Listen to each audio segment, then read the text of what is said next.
Welcome back to my 94 Honda Civic.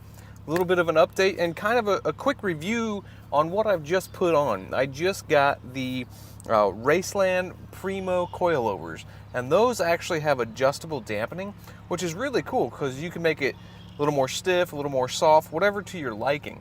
Now, I have owned a couple of different Civics and I've had a few different suspension setups, and so far this is my favorite one so far. I've always was under the belief that you needed to spend like at least $1,000 to have a decent ride, and these are $499.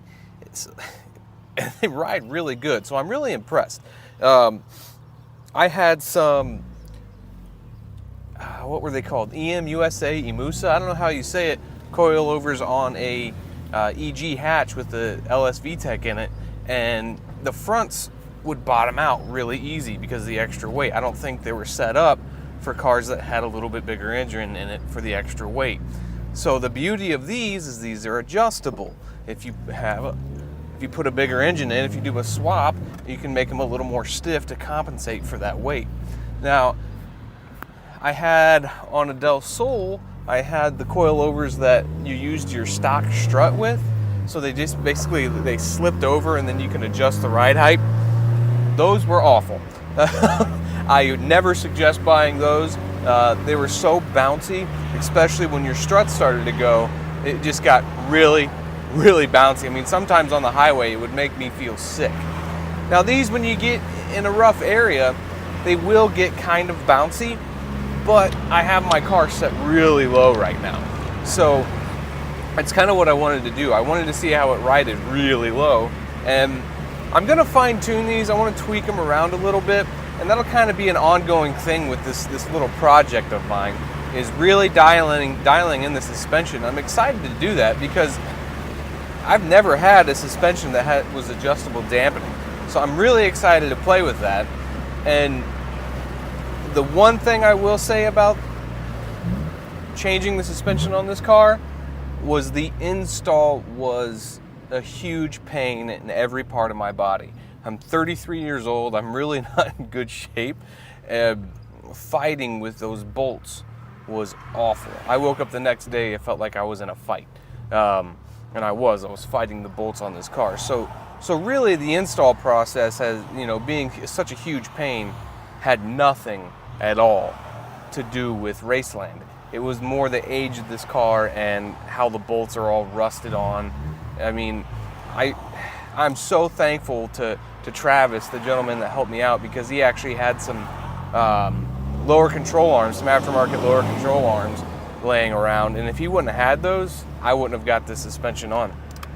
So I'm really glad that he had those just sitting around. Now, if you recall, in my original video when I bought this car, when I would do this, I mean, it swayed really hard. I mean, it just leaned back and forth, but obviously the suspension is much tighter, so it's not doing that. It's really impressive how this car has changed just by changing those coilovers. It even feels faster. I know because the suspension doesn't give as much, doesn't squat as much, so it feels quicker, and I know it's not. But it feels quicker. So, I mean, when you really think about the value in these coilovers, what you get out of them is incredible. I mean, fully adjustable, well, adjustable dampening anyways, and then you can adjust the ride height. Can you really ask for much more for $500? Come on. So, let's do a grand total here. The car cost me $600. $500 for coilovers, and then I paid my buddy $100 for those used lower control arms. So now my suspension setup is as much as I have in the car, which is pretty funny when you think about it. So my next thing to tackle is the radiator. It needs a new radiator, and I think I'm gonna take that on myself and do installing the radiator myself. So stay tuned. Thanks for watching. Big thanks to Raceland Coilovers, and please don't forget to subscribe if you want to see this build go further. I hope it does. Subscribing will help, sharing, commenting, everything will help this grow. So again, you guys are the support, so thank you very much. And if you want a shirt, make fun of me if you want for wearing my own brand shirt, but if you want a shirt, there's a link below to get a shirt as well. Again, thanks for your support. Have an awesome day.